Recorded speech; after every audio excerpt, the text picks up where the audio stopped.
This book is sensational. This book is absolutely sensational. It really, really is. I know he's my boss now. Now, I know some of you sitting up there saying, hey, oh, he's your boss. What the hell are you going to say? I got news for you. I watched this interview with Oprah. And like Oprah said to him to his face, because they're great friends with each other, Oprah said, I might not excoriate you, I wouldn't insult you, but if I didn't love the book, I wouldn't tell you so. And that's what I'm telling you. This book is special. This book really, really is special. The Ride of a Lifetime. Lessons learned for 15 years as CEO of the Walt Disney Company. The one and only Bob Iger with yours truly. Hour number 2 of the Stephen A. Smith Show. That would be less than an hour from now. Let me get to what happened last night. Because what you witnessed last night was something so significant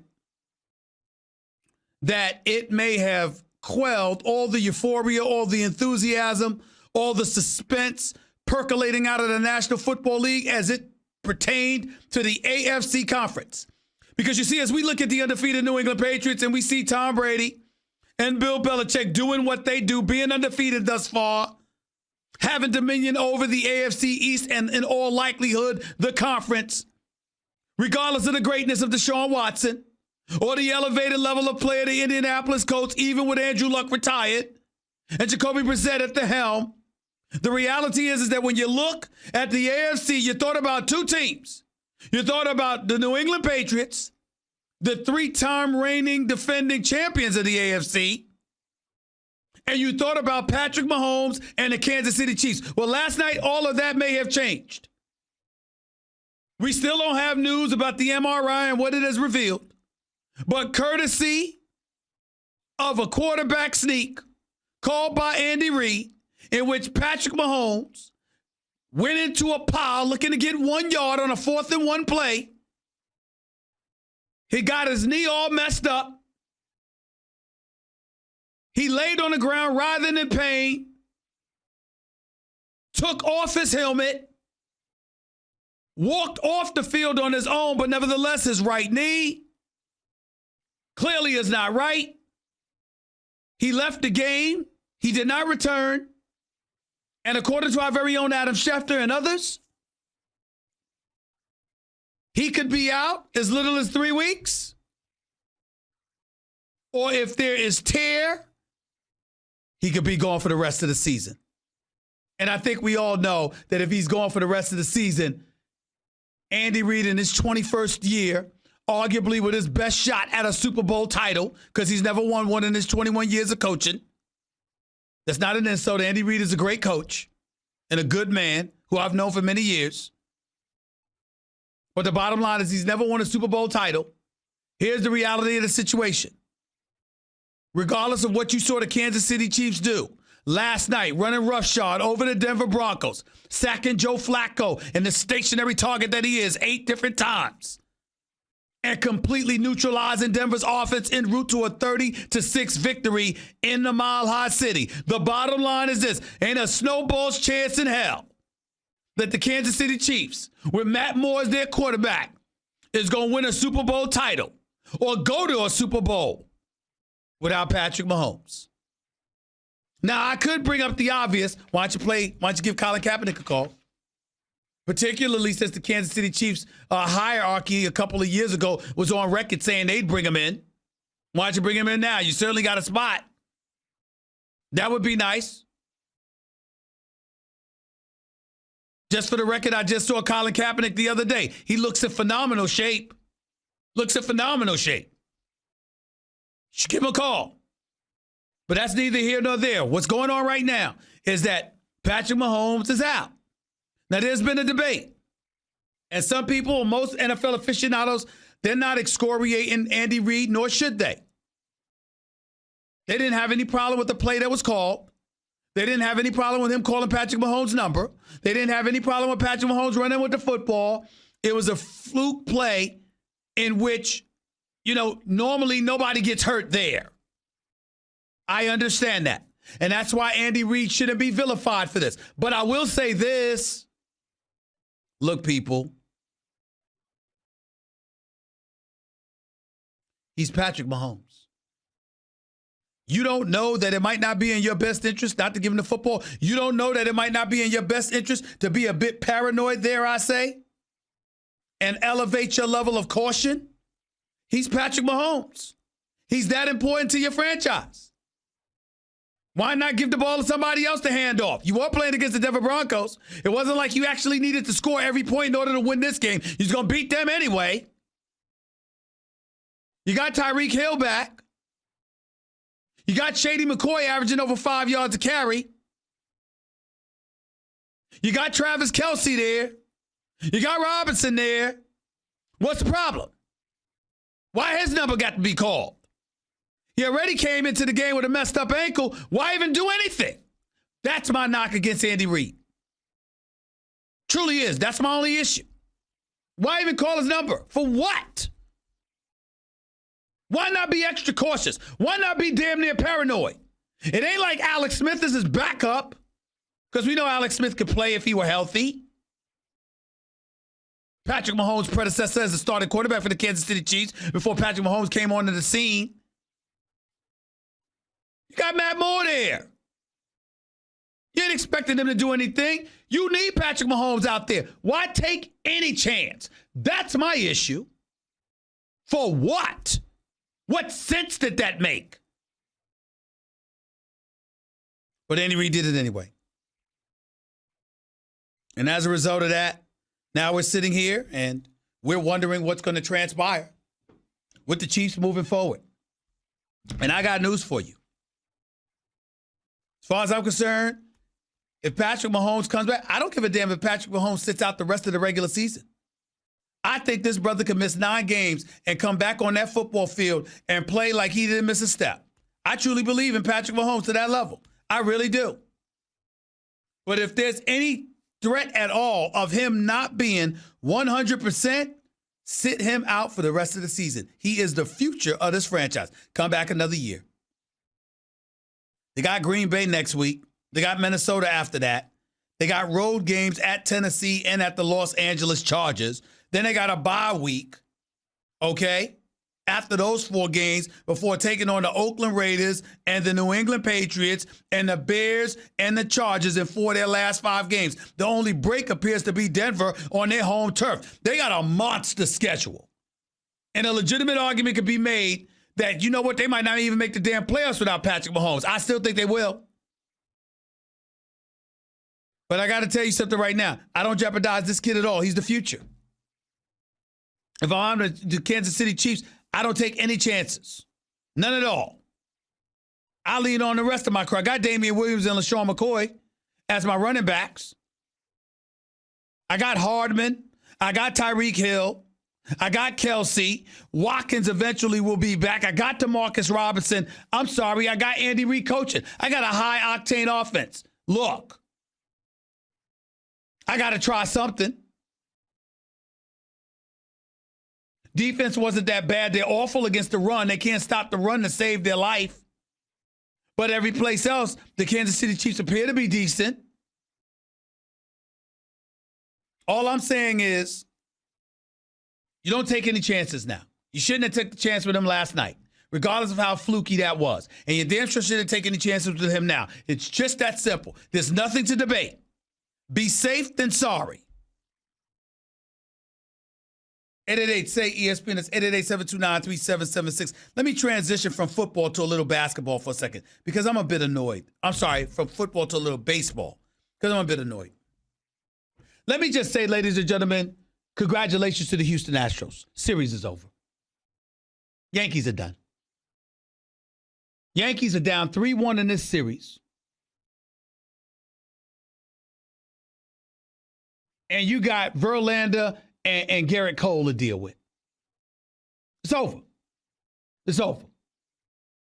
And I don't know about anybody else, but I just find myself being so ticked off with Brian Cashman, the general manager for the Yankees. I don't know what to do with myself.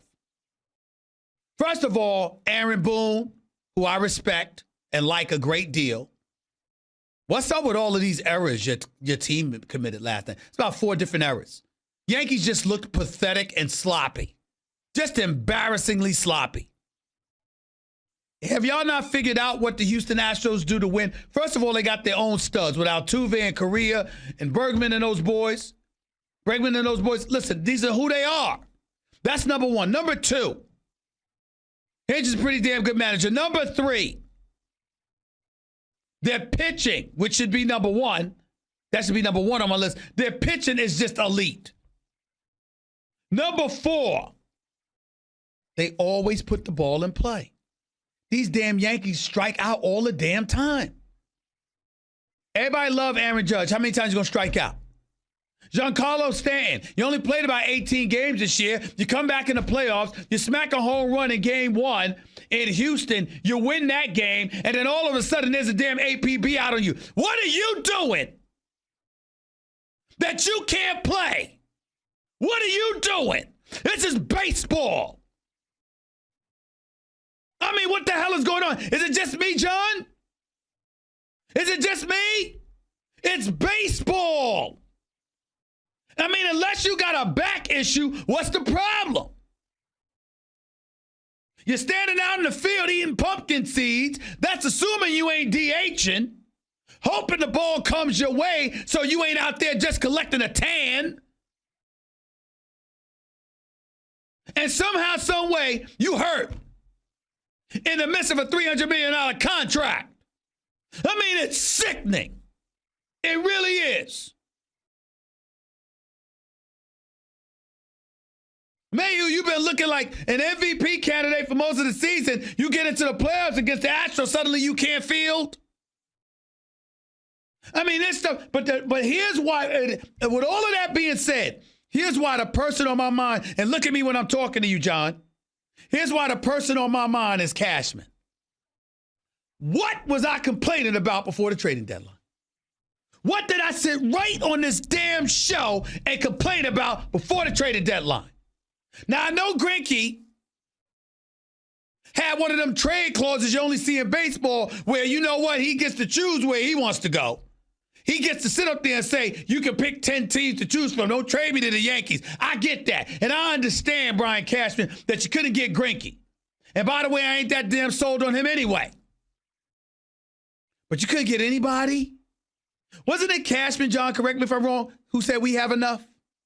Wasn't it Brian Cashman that said we ain't worried about nothing? We believe in our staff. We're confident. In what? You got Garrett Cole and Verlander to go up against. Who the hell is better than them? It ain't Tanaka, who, by the way, showed who he really was after his low ERA of 1.13 or whatever the hell it was, coming into the postseason last night. He gets smacked around. What are you going to give me next? Paxson? I'm supposed to be sold on him and his +5 ERA? What are you going to give me, J-Hap? I mean, at this rate, John, let me ask you a question. Why don't we just give CC Sabathia a bowl of Crunch Berries and let him go out on the mound? Why don't we just do that? I mean, Brian Cashman, I'm so ticked off right now.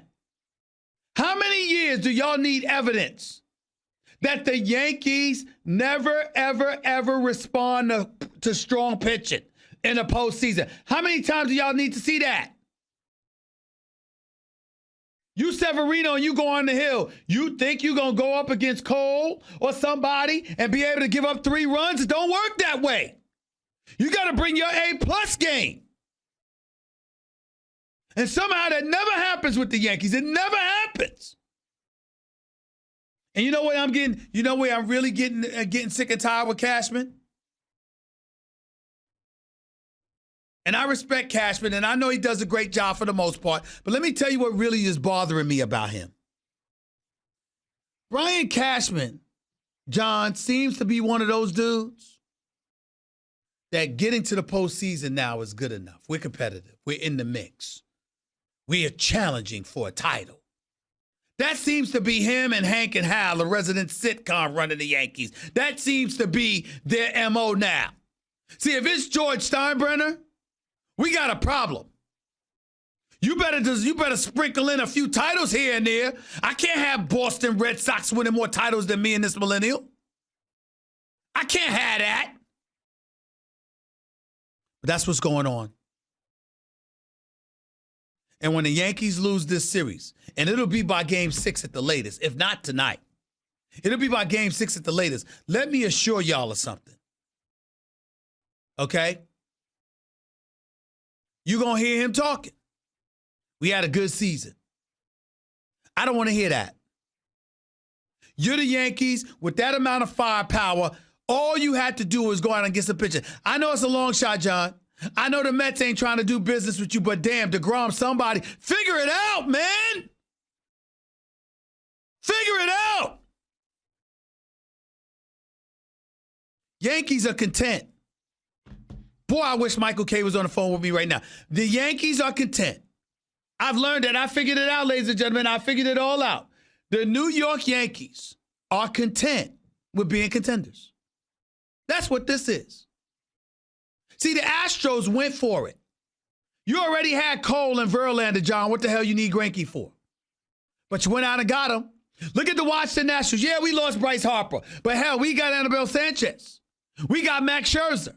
We got Steven Strasburg and his 1.10 ERA in the postseason. And this kid Corbin showed out too. We got damn near 4 aces. Who's in the World Series? You trying to tell me that Brian Cashman, who's forgotten more baseball than I'll ever know in my life, you trying to tell me he doesn't know that you got to go out and get pitching? Who the hell watches baseball and think that you can really rely on Severino or Paxton or Happ in the post-damn season? Who the hell thinks that? Evidently, Brian Cashman. And as a result, ladies and gentlemen, it all depends. This is really down to, do the Houston Astros want to win at Yankee Stadium and shut people up, or do they want to win in Houston in front of a raucous, noisy crowd when they capture the pennant? What is their choice? Because that's all this is about at this point, ladies and gentlemen. Yankees not winning this series. You're not beating the Houston Astros 3 straight. Not with Cole and Verlander. It's not going to happen. I pray I'm wrong. I don't think so. It's just not going to happen. And what a damn shame. Another season, another postseason appearance. You know what? We gave it that good old try, John. We gave it that good old try. The Yankees, the most storied franchise in the history of sports, 27 World Series titles, are now a franchise that's completely content with contending. Hey, we gave it the good old try. We put forth that effort, striking out every other damn bat at a time. Damn near 2 strikeouts every inning. Meanwhile, Houston puts the ball in play, makes you field, tests your defensive resolve, your patience, all of that. Not the Yankees. No, not the Yankees. Not the Yankees. I'm so sick of this. Another season down the drain. And the Yankees would beat Washington in my estimation. They would beat the Nationals. The Astros was always standing in their way. And even with 2 Cy Young Award candidates in Verlander and Cole, they still went out and got more pitching. And what the Yankees do? They gave us Brian Cashman in front of the podium. We think we have enough. It's a damn shame. It really, really is. 888-SAY-ESPN. It's 888-729-3776. That was Straight Talk Wireless. Everything for less, only at Walmart. You're listening live to the Stephen A. Smith Show, ESPN Radio, ESPN News. 888-SAY-ESPN. It's 888-729-3776. Back with your phone calls and more before the chairman and CEO of Walt Disney, Bob Iger, comes on the show with yours truly, the Jumpstart Hour number 2. Stick around. Don't touch that dial. Again, it's the Stephen A. Smith Show, ESPN Radio, ESPN News. By now, you've probably heard me talk about my computer career and think, nope, not me. I don't know the first thing about computers. Well, that's okay. You don't have to.